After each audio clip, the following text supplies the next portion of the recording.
We have an eclectic selection of movies we're going to talk about as we enter this amazing season of new releases, and one of them is about bingo.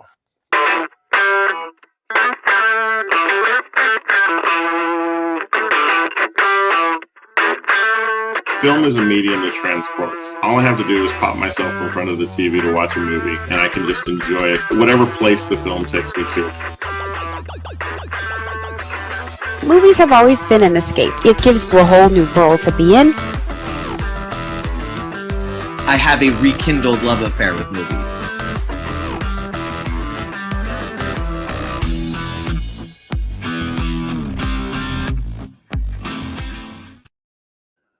Welcome, everyone, to this episode of Real to Real Talk. I am Sergio Barrera, and it's time once again to talk all things movies. Joining me tonight is one of the Real to Real talkers, Paul Britton. Paul, welcome. We've got a slate of movies we need to review. Yeah, fist bump. Fist bump indeed. Or wherever that's going to go. Well, other side. That's all right. We'll figure it. We'll try it again another time. I sprung it on you last second. I was going to say we didn't practice. So. It's this is our warm up weekend. I feel like for a whole bunch of movies coming out in October and then following into November. And it's it gets the seat nice and warm, ready for everything that's to come. Yeah, we've really got and this is normally the time of year when we get a lot of new releases and so forth, and heading into the, dare I say it, holiday season. There's just a lot going on, and so tonight we're going to spend some time talking about some releases from the past week, and this will be our pattern over the next few weeks as we just immerse ourselves in movie reviews, new movie reviews, and this is also so the festivals have happened. Mm-hmm. We're past the festivals, and so all the movies that were in the festivals are now going to start slowly making their way into theaters or streaming services or what have you. And so that, let's just say this weekend is not the start of that, but it's coming soon. Right. Absolutely. And, we one of the things I know I'm looking forward to is the fact that week to week, there's going to be so many different types of films that we're going to talk about. And this week, of course, starts it off very, very much in that vein. We'll be talking about Venom, Let There Be Carnage, which was, I think, the main release of this past weekend that there is to talk about. But we'll also be talking about a movie called The Many Saints of Newark, which I was really looking forward to based on my love of the Sopranos television show. So we'll look forward to talking about our thoughts on that particular movie. There's also a Netflix release called The Guilty, which was a very interesting film to talk about. And then we'll also talk about Amazon Prime's release Bingo Hell, because, hey, got to make all kinds of movies about all kinds of things. Yeah. So it's an interesting list. But I think for those who will be dropping by, we probably want to get to Venom right away, because there are some who I'm sure have been looking forward to this film and want to hear our thoughts, because some might still be deciding if they're going to take that leap into the world of Venom. I want to ask you, Paul, before we even get started, when the first film came out, what were your thoughts? Were you excited? Were you looking forward to it? What was it like? It didn't really register for me. I mean, I was not reading comics by the time Venom rolled around as a character. So I kind of missed the whole Venom thing. I know he's very super popular within the realm of comic book fandom. But I missed that. And so it just was like, it looked okay. I actually ended up watching it on an airplane. Like when I first saw it, I ended up watching it on an airplane, and it was okay. Not my favorite by any stretch of the imagination, but I understood why some people would be excited for it, I guess. Sure. But I personally was like, oh, okay. Yeah. That was Venom, Yeah. I was excited about it because I was familiar, not from reading comic books, but just from being familiar with comic book characters and so forth. And having seen the previous attempt to bring this character to the screen, which was not at all received well. So here, they jumped into the franchise pretty much, into the deep end. with introducing this character on film. Tom Hardy, of course, playing the lead role. Yeah. And we get the second installment. So Venom Let There Be Carnage was released this past weekend. And right away, I got to tell you that I was looking forward to it. I loved the first one. Very entertaining. And I want to start by kind of getting your thoughts, because Sure. I'm still trying to wrap my head around what I saw. Okay. I as somebody who for the first was like, oh, okay. And that was a movie. Yeah. There were aspects of this that I liked significantly more than the first one. Okay. And there were aspects that I liked significantly less than the first one. The interesting thing with this one is I heard somewhere else said, and so I'm not, this is not an original thought for me, but this was a romantic comedy. This was a romantic comedy between Venom and Eddie Brock, and the parts of the movie where that feature that really focus on Eddie Brock are really compelling, and they do a very good job of it. And it was great. And Tom Hardy is a fantastic actor. I mean, he absolutely goes full bore into everything he does. And this was a bit of a passion project for him. He handpicked a writer, he had producer credits. I mean, he even went and got Andy Serkis to direct. So his parts of the movie are fantastic. The parts that I had a hard time with, as did Nick Kramer, who's watching us. Hi, Nick. Is when Carnage comes around, and it's the first time I will ever say the movie might have been better off without Woody Harrelson in it. Yeah, I mean, the scenes. He sucks all the air out of the scenes. Right. It just does, and it's not his fault. It's the character, and it takes away from the compelling, relationship between Venom and Eddie Brock. Right. And for myself, that was very much the feeling I had, because every time they were doing or attempting to do some type of character development with Cletus Cassidy and the Carnage character, it fell flat, because I think from a performance standpoint, it just, Woody Harrelson wasn't up for this. And this didn't begin with this film. I remember the post-credit scene in the first Venom. It received a lot of sort of negative backlash. There wasn't really a lot of interest in, okay, so where is this going? And, the struggle I had was with the storyline of trying to get us to, I don't know if they were trying to get us to sort of sympathize with, Cletus and the Shriek character. Right. It was I was just like, this isn't working for me. And then what, and there were, because of how short the film is, this film clocks in at just about 90 minutes. Right. You knew distinctly there was a point where, okay, when they finally encounter each other, the rest of the movie is going to be the fight, Right. And it, I wanted to really enjoy this film. I again, like, you can't take away anything from Tom Hardy's performance. There were some great, interactions between him and Venom that were really, really great, perfectly written. The exchange with Miss Chen and her, I don't want to give too much away, but the way in which they used that character was brilliant. Great. But from an overall story standpoint, when it was all said and done, I remember thinking to myself, that was what I waited for. Yeah. It didn't really work for me. I would have been much happier with just the central characters, Michelle Williams, Eddie Brock, and Venom, and that's the story. I don't even need, like, maybe have one scene where they have to do something to save somebody from something, and I don't know if I even needed that. Like, obviously you have to have it because it's a comic book movie and they're expecting it, but ultimately it's just kind of like the relationship between Eddie Brock and Cletus is non-existent.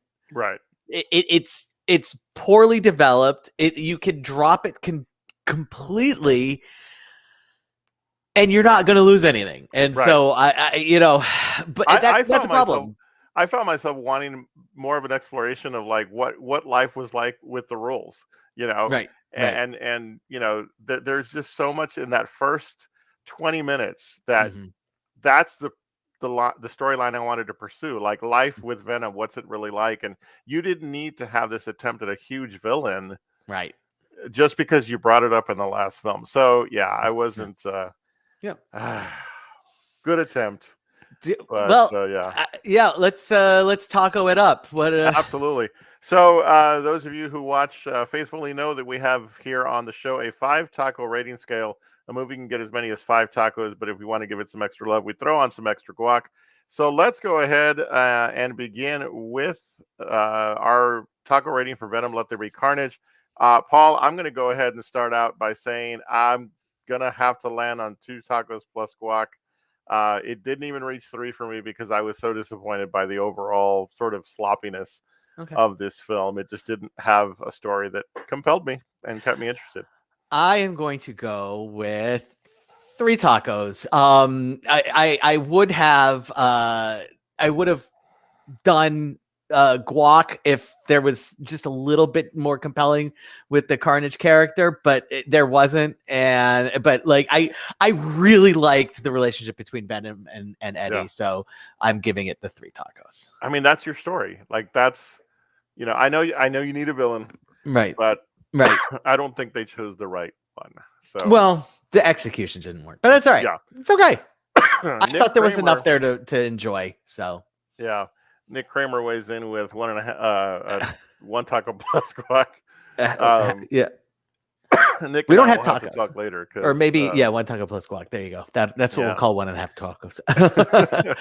All right. Absolutely. So I probably should mention, I failed to mention that we're missing our other counterpart tonight, Yeah. Susan.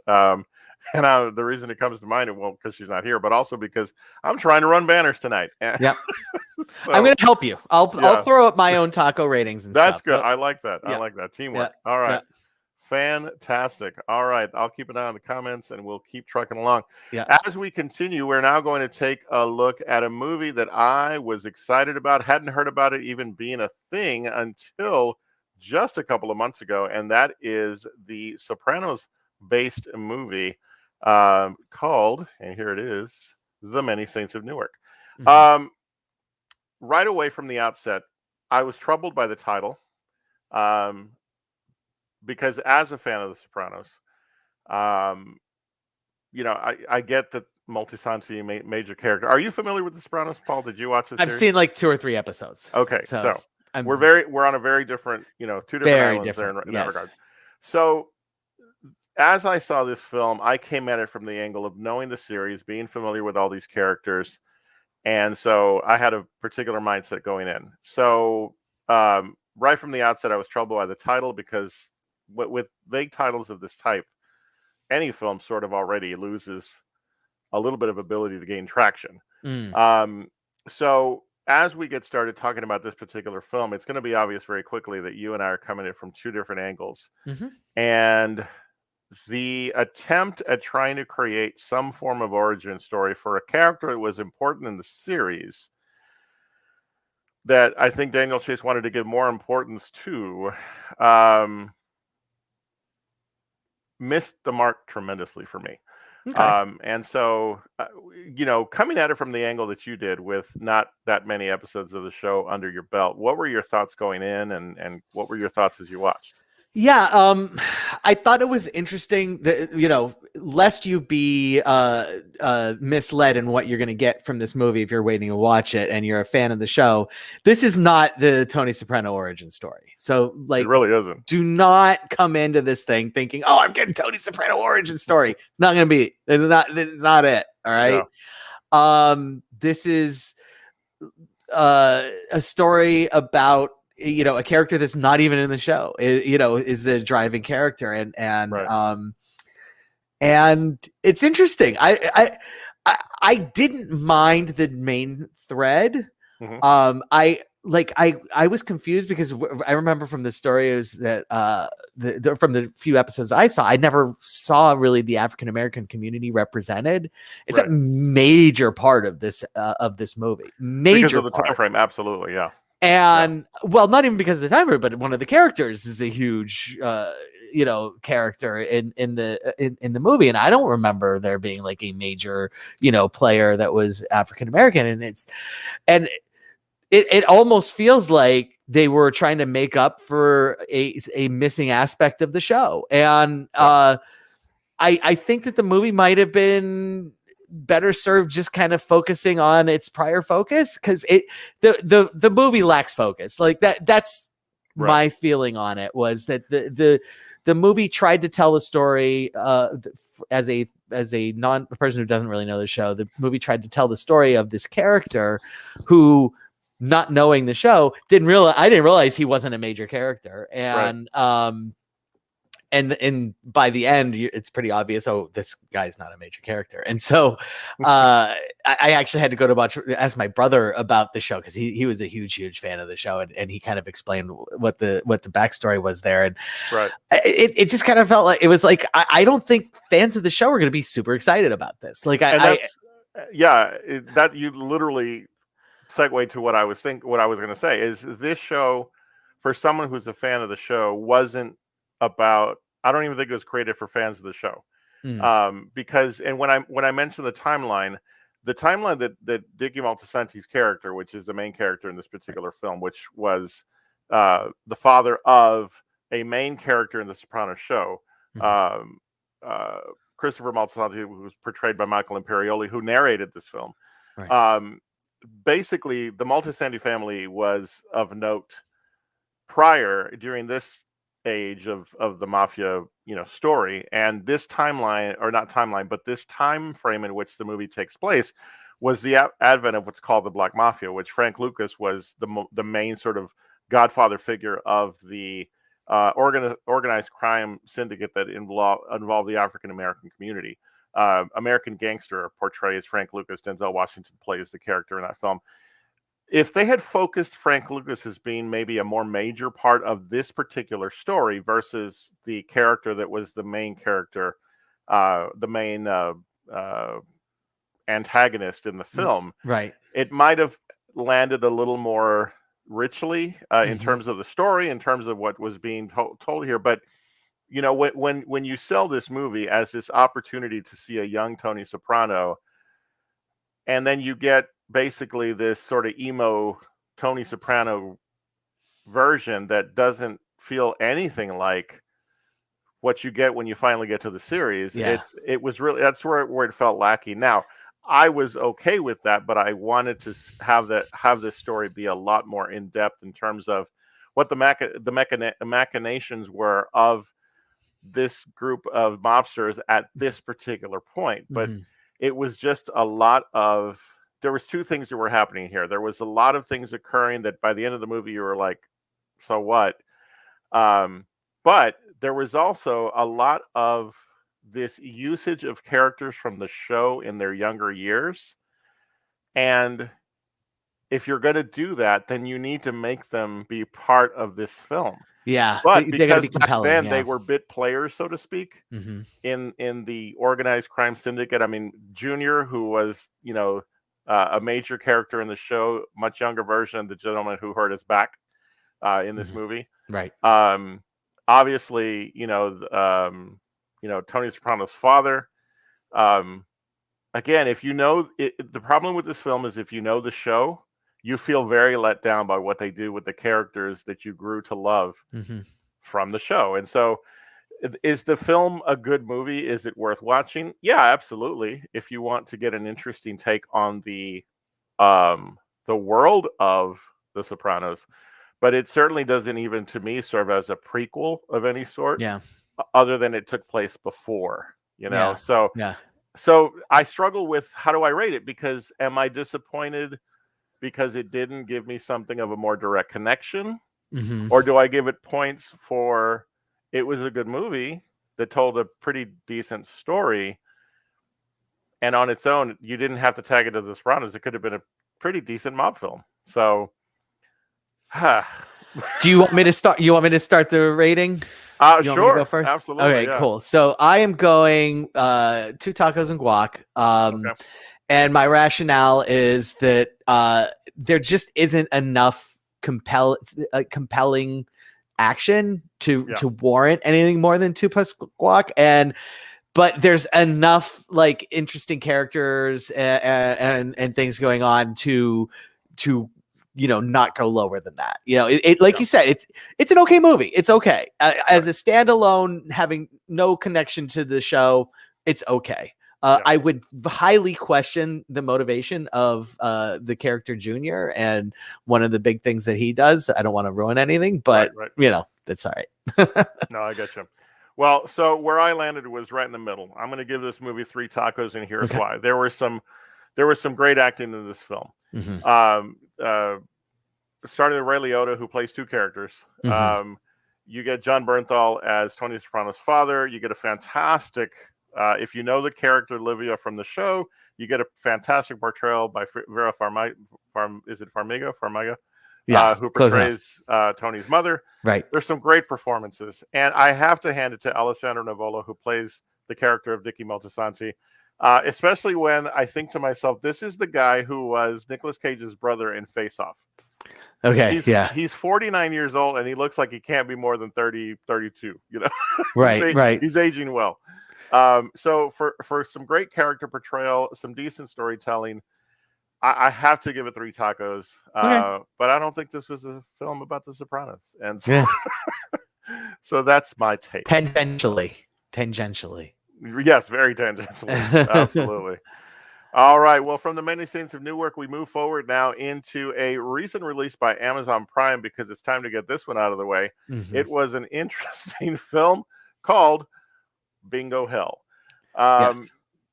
And there's a reason I'm leaving The Guilty for last. So, Bingo Hell. So, Paul, we were expecting a different movie to be on our slate. Talk a little bit about that. So, there originally slated for this past weekend was the next installment of Hotel Transformania.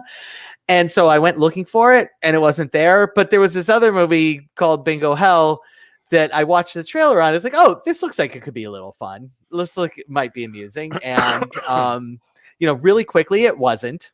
It's a story of in this small little town, suburb town, with a whole bunch of aging people and living there, trying to blend with the hipsters that are taking over. They're trying to cling to their bingo hall, which ends up being bought out by a strange individual, and bad things start happening to all their friends.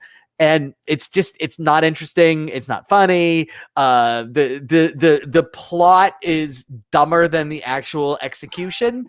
I didn't know that was really possible. Like, a lot of times you have like a movie that has a genuinely interesting, concept, but it just doesn't work. Or you have a movie that the concept is kind of like, meh, but there's some really compelling things that happen. So this is a completely uncompelling idea that is executed as poorly as a movie could be executed.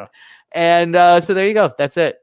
It had some Something Wicked This Way Comes vibes, but man, it just failed to deliver. So I don't mind starting us off by saying that I'm gonna give this movie 1 taco, and it only gets that taco because of the effort I took out of my life to stick at, get through it. And there were a couple of funny moments, but not enough to really give it much. So maybe that's generous, but I'm going to call it 1 taco. Super generous. Super generous. I'm giving it just some shitty guac that I need to throw away. That guac got stuck in the back of the fridge.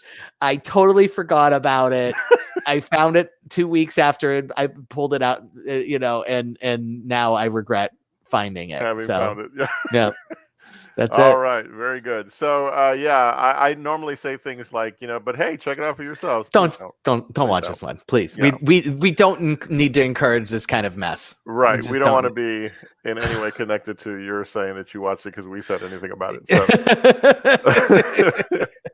So. We watched it so you didn't have to in this instance. So. Take our word for it. You're welcome.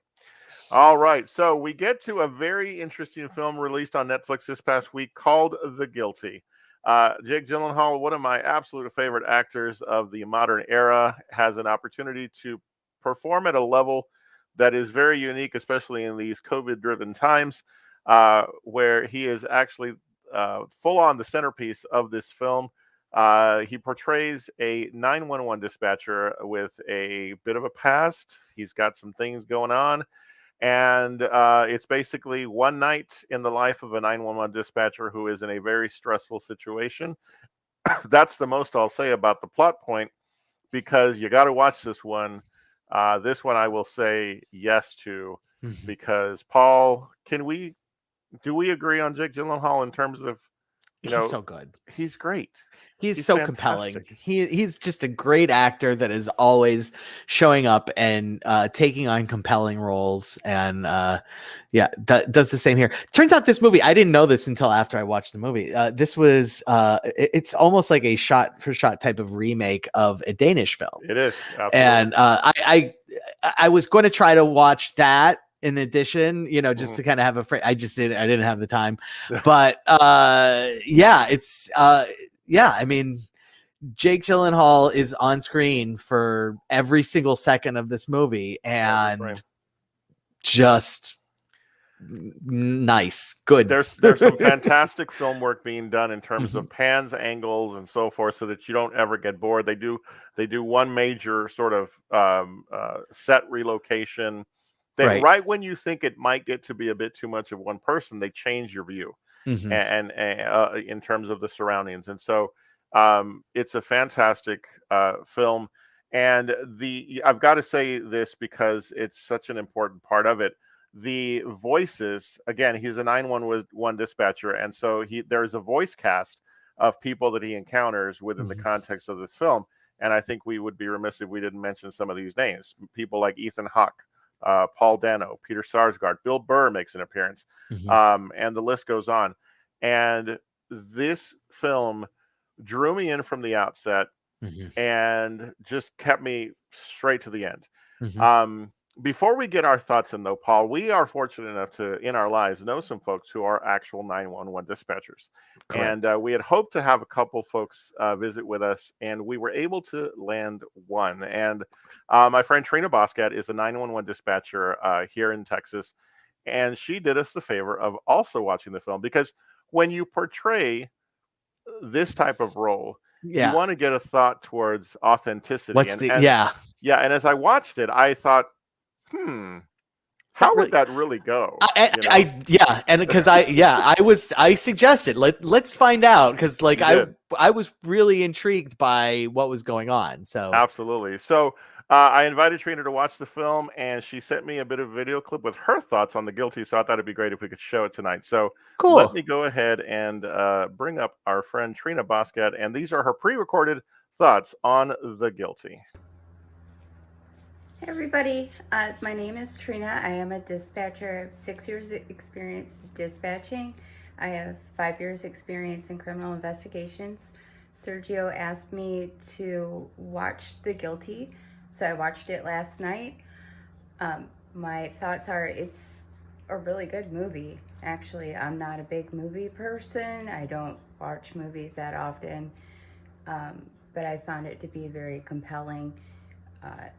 I like that there weren't a lot of explosions and CGI moments and no CGI stuff like that. It was basically all up in your head. I don't want to give any spoilers, but there's definitely kind of a Shyamalan moment in the movie. I really like the visual human experience that the main character has. My favorite scene in the movie actually is toward the end, he vomits, and I found that to be just very raw and also kind of metaphorical too for his experience that he had. As a dispatcher, I was prepared to do some scathing review about how everything isn't accurate. All in all, though, I think it does a pretty good portrayal of the experience. There are a couple things that I do take issue with. In the trailer, it says that he's demoted to being a dispatcher. Obviously, I'm going to take issue with that. It's a completely different type of job. Yeah. There's no demotion, period, in my mind. Also, there's this line that a character says, broken people save broken people. I mean, there's something to go with, having the human experience and going through pain. It helps you foster having empathy for others and building rapport with your caller. But it doesn't mean that you're broken because you're utilizing that past experience.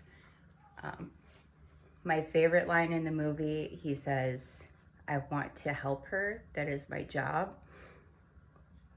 That's our job. That's why we do what we do. That's why we go through what we go through as dispatchers. That's what keeps us coming back every day, is wanting to help people. So I really, really liked that line in the movie. Overall, I would recommend it to anybody, dispatcher, non-dispatcher, first responder. It's just a good movie. Watch it. But I have to get on shift. I have to leave. So thank you for listening. And Sergio, thank you for bringing this movie to my attention, because I actually did enjoy it, despite you being my nemesis. Bye, guys. All Cool. right. So Yeah. big thank you to Trina Boscat for joining us For sure. remotely. But yeah, no, as someone who's had that kind of experience, I was pleased to know that she bought it, you know. So, And that it wasn't completely like, oh, this would never happen, this would never happen, this would never happen. Those weren't the complaints, and so I think that was pretty cool. I think that was pretty good. What did you think of the twist without, like, spoilers? The twist was, I liked it. Again, Yeah. it because of the energy of this film and the way it draws you in. I can't say that it was like, what, but it was this moment of like, yeah, okay, I like where this is going. It was, I totally bought into the moment, and I was taken into it, and yeah, I liked it. The second it was not something where they peppered in and then it was long drawn out. It was just like one thing was said, and it's like whoa, like the character and you hear the exact same thing at the exact same time. Like, what did that person just say? And this is really where, good. It's not to interrupt you, forgive me, but there were two things that really fed that moment. There was the music tension, the tension brought on by the music, and then there were also small moments of other vocals from other characters that just sort of drove it home. Yep. And yeah, it was so perfectly done in terms of not being this dun dun dun moment, right. just letting it happen, and you going, oh shit. Yeah. So yeah. And well, go ahead. Also, I always like to applaud movies that have genuine character development. And this one does that. Definitely. In, like, the movie's almost real time. Like, you get the feeling that it happens, maybe not over the course of an hour and a half, but certainly like, 2 to 3 hours. And there's a real character development. I honestly, the very, very tail end was the only thing that I was kind of like, is that really where this is going? I'll talk about that when I give you my rating. All right, cool. So you want to go first? You want me to go first? Yeah, sure, absolutely. I am going to give this movie 4 tacos with guac, and it is the last few minutes, the last 5 minutes or so, because it took me out of the moment when I said, would this character have gone this far of a leap forward, or was this about giving us a feel-good moment? I didn't want the feel-good moment at the end of this very stressfully entertaining film. So I felt like it took away just a bit from the realism of it, but not much. So 4 tacos plus guac for the guilty from me. Yeah, I'm going four tacos, and just for that reason, and also, I honestly, if I had watched the original Danish version, and if the two versions were like basically shot for shot, I might have even gone a little lower, just because it's kind of like, do make it your own, do something. If you're going to do a remake of a foreign film, do it something that you don't really need to make a shot for shot remake just because you have an amazing actor who wants to do it, but. He is an amazing actor. Jake Gyllenhaal absolutely blows the hell out of this movie. And so kudos to him for really just being one of the most compelling actors we have today. Yeah. I want to address a question that was brought up. Blair Hollingsworth is watching on YouTube. We thank you so much, Blair, for joining us. Was it like Bringing Out the Dead? I would say not at all, because this was more of the 911 dispatch side, where Bringing Out the Dead was more, I think, if I remember correctly, it was EMS, paramedics kind of stuff. Right. And so Scorsese. Yes, absolutely. And so Blair, I hope that was the question you were asking. Thank you for commenting as you were watching. So highly recommend The Guilty, and we encourage you to watch it, but not bingo hell. So well, you didn't have to bring it up again. I know I did. But I only do it kind of poke fun at you. But okay. So those are this week's movie reviews. Again, we've entered this season of the next few weeks, months actually, where we will focus our attention on this show on upcoming movies and so forth that are being released. And boy, we got a big one this coming week. But before we talk about that, let's first talk about where you can find us on social media. Make sure you stop by our page on Facebook. Just look up Real to Real Talk, just like how it's spelled. Make sure you give us a follow. You can catch past episodes there, as well as other such things. And make sure you comment there for us. Let us know what you're thinking. If you want to find out what other types of shows we've done in a quicker manner, stop by our Instagram at Real to Real Talk. All of our show posters are posted there, so you can kind of take a look and see what we've been doing in the past few weeks. Also on YouTube, please make sure you click that subscribe button, as well as the notification bell, so you know when our episodes land week to week, or just join us live on Tuesday nights. We will be here 8 Eastern, 7 Central, unless otherwise noted. So make sure you follow our social media in case we need to note it. Let's just go ahead and we know next week we're going to be on Monday, right? Yes, we are. Thank you, Paul. We will be on Monday for reasons. And so we will, plus our topic, which we'll get to in just a minute. I won't bring it up just yet, but I will, because of something I'm going to talk about coming up in segments. And it's time for that, Paul. It is time for you to tell us a little bit of something on a segment called What the Hell Did I Just Watch? Yeah. Okay. So I'm doing horror films. I started last week. I did Willard, the original 1971 version of Willard. Today we are traveling in both time and dimension. Not going to do a Twilight Zone movie. What we are going to do is a Japanese gore flick called Battle Royale. So before there was the Hunger Games, and this includes the books, there was Battle Royale. And it's basically the concept is, you're in the not too distant future. Jobs have been jobs and not just but like resources, everything's become scarce. Like the unemployment and they mentioned is like 30% or something. And so as part of that, the children in Japan have went on strike for like a month or something like that. And so the adults had the brilliant idea of, well, just to stop that from happening again, we're going to put a class up again in an island and force them to hunt each other down. Because naturally, if people go on strike, you force them to hunt each other down. Right. And one person's declared the victor because, there you go. It's not the goriest of Japanese gore films that I've seen, and I haven't seen a lot, but honestly, it actually, like, knowing that this came before Hunger Games and like realizing that the person who wrote Hunger Games absolutely saw this movie based on what goes down, it's pretty interesting. And it has a very, very deep Lord of the Flies feel to it.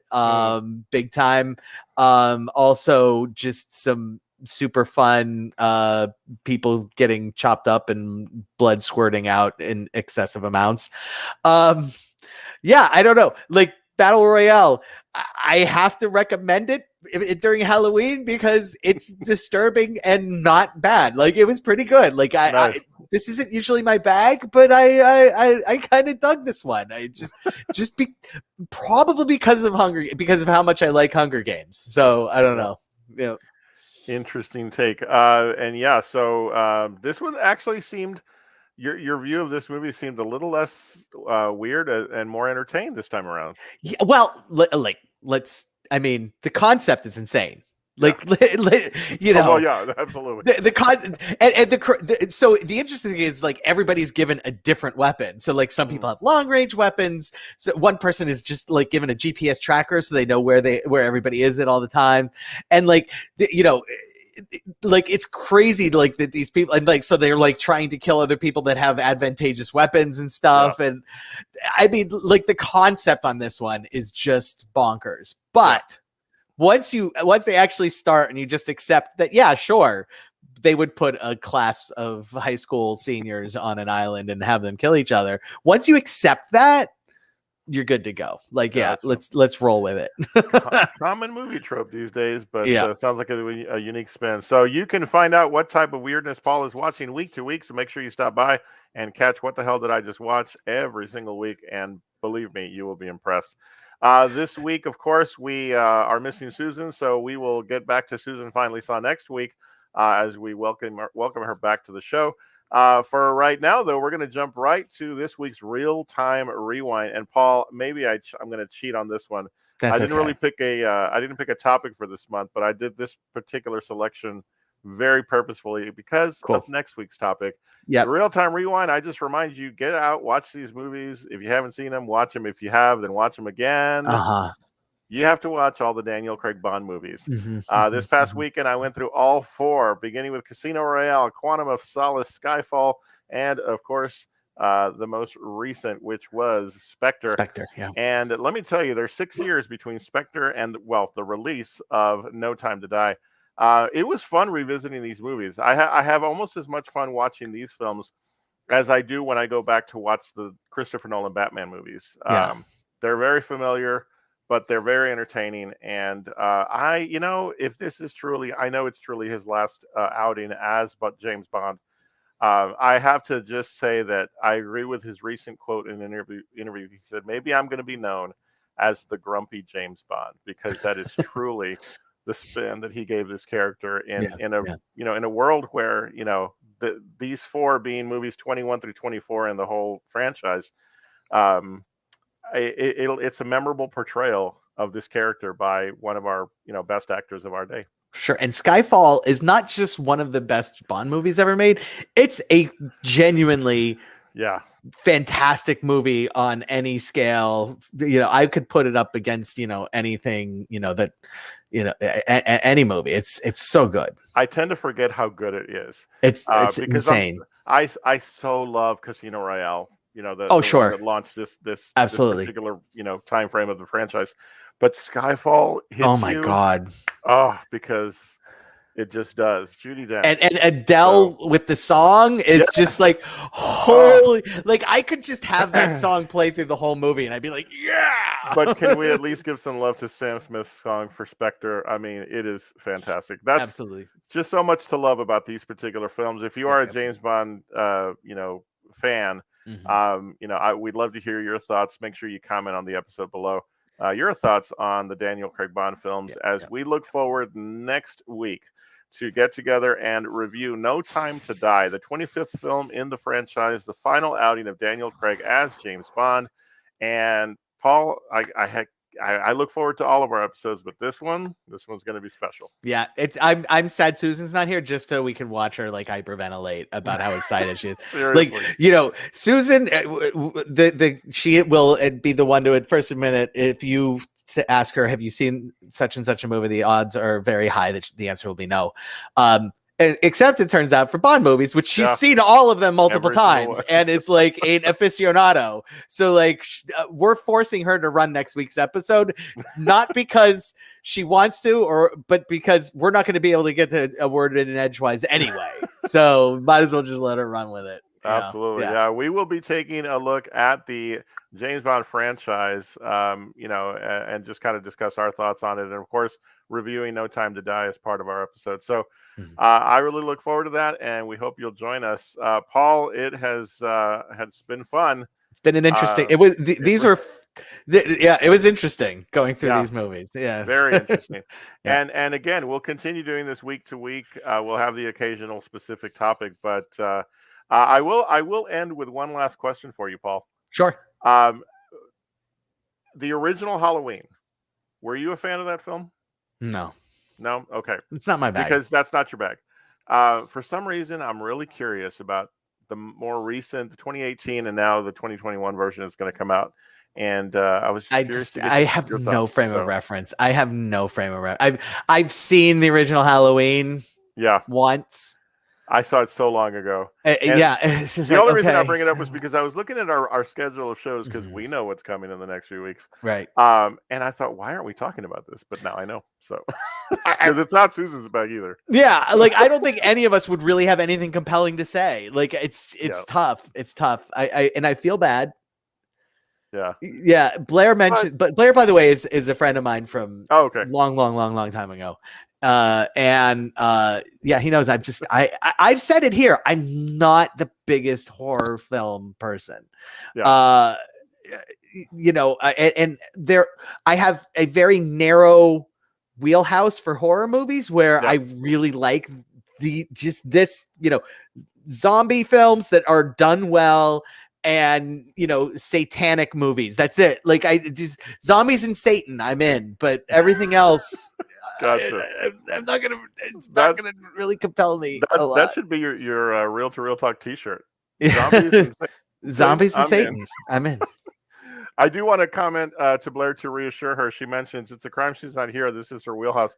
Susan will be back for her wheelhouse James Bond next week. So Blair, we hope you come back and join us. And we know that you'll honestly reviewing Bingo Hell would not have been her wheelhouse. Definitely not. Definitely not. It was barely not. Well, no, it wasn't mine. It's nobody's wheelhouse. It's nobody's wheelhouse. All right. Well.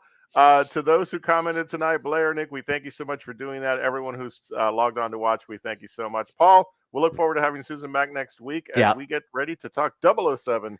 But until then, we say thank you as always, and we remind you, you are awesome, you're amazing, and the world's a better place because you are in it.